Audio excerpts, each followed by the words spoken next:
السلام علیکم ورحمۃ اللہ وبرکاتہ۔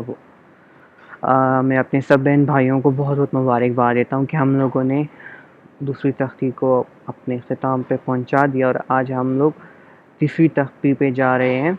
یہ قرآن پاک کے حروف مقطعات ہیں جو اکثر جو ہے تو سورتوں کو اکثر اسٹارٹ میں ہوتے ہیں، جیسے سورۃ البقرہ اسٹارٹ ہوتی ہے الف لام میم سے، دوسری صورت اسٹارٹ ہوتی ہے جو ہے تیسری صورت آل عمران، وہ بھی الف لام میم اللہ لا الہ الا۔ طرح مختلف صورتوں کے اسٹارٹ میں حروف مقطعات قرآن پاک میں لکھے جاتے ہیں۔ ہم کوشش کریں گے کہ ان کو سمجھیں، ٹھیک ہے، کہ ان کا تلفظ ہم کیسے ادا کرتے ہیں۔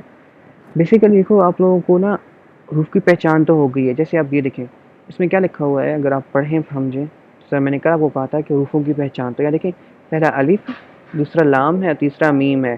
اس طرح پہلا الف، دوسرا لام، میم اور صاد ہے۔ اس طرح الف لام اور را ہے، الف لام میم را ہے۔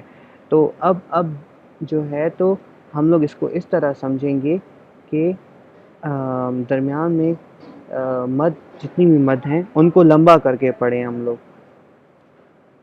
ٹھیک ہے۔ تو جیسے یہ دیکھیں الف لام، ٹھیک ہے، تو اب لام ایک دم سے ایسے نہیں ادا ہے، الف لام میم، ٹھیک ہے، مد ہے الف لام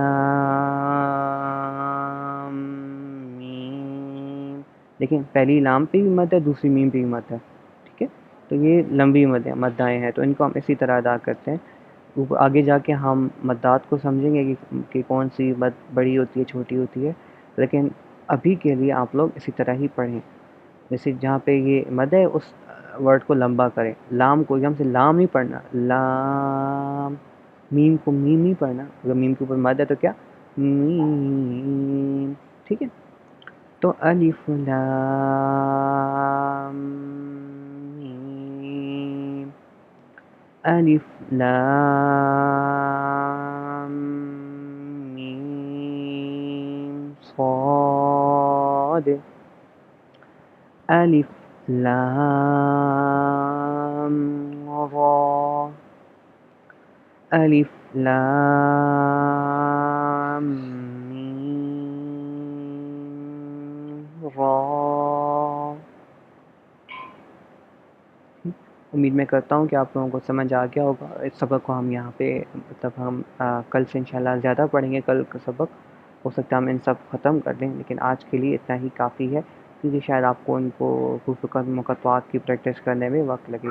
جزاک اللہ خیر، کل انشاءاللہ پھر ملاقات ہوگی۔ السلام علیکم۔